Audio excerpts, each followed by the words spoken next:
My name is Sean Farrell. I am a certified organic farmer, and we are on the western slopes of the Devil's Bit Mountains in North Tipperary, close to exit 23 Moneygall, the Obama Plaza on the M7 motorway.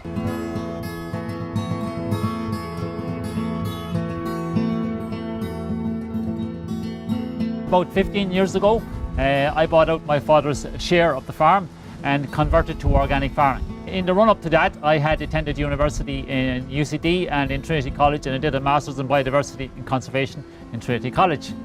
And that really and truly means that I have a huge amount to learn about nature and wildlife, but I am enjoying my experience since going organic. I suppose really and truly that interest in nature and wildlife, it kind of came from maybe my consideration of the impacts of conventional farming on wildlife. So I'm delighted to be farming organically. To me, it's really a journey of learning, and to me also the foundation is the soil. And that's where I have a huge interest in learning more about the soil. I think the microbes and the fungi, these guys are so minute but yet so powerful, and they're driving the whole system. And I'm curious about the interconnectivity between the above ground diversity and the below ground diversity. So in growing my vegetables, I try to build that community in the soil of the different organisms. And so I'm recycling the farmyard manure, and I'm actually also getting a little bit of maybe seaweed from the sea. The pigs and the chicken manure, the other creatures on the enterprise are all contributing to nurturing that soil.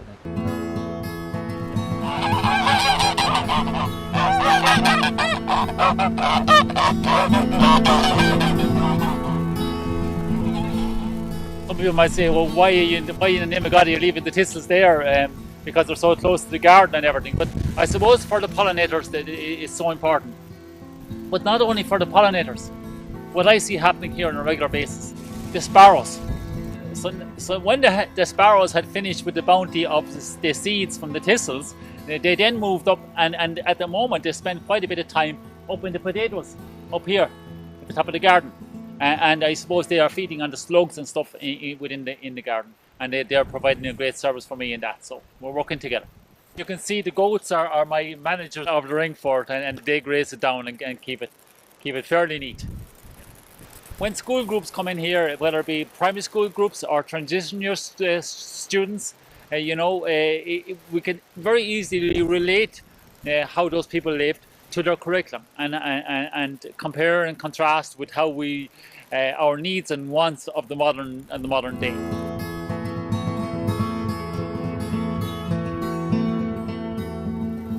So as we moved away from the cows here and moved down this side of the field, there's kind of a sudden drop off in the lie of the land.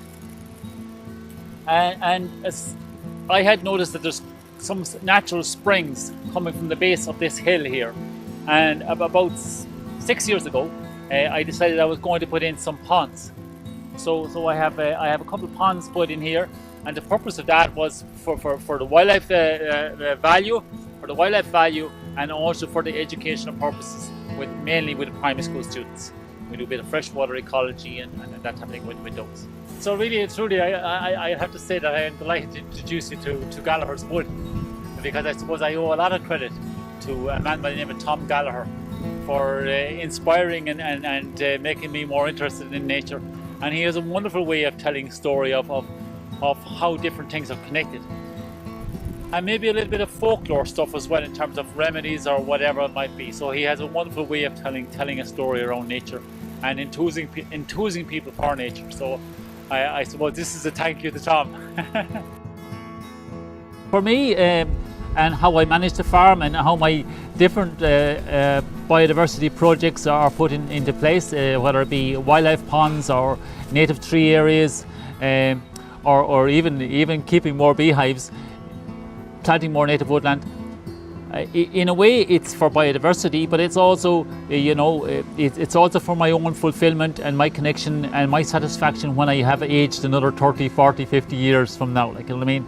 And also, you could say, in maybe the wiser thoughts of things, that it's part of my 5-year plan, my 50-year plan, my 500-year plan, you know. So I think we have to think the longer term and think like the Native Americans say, 7 generations from now.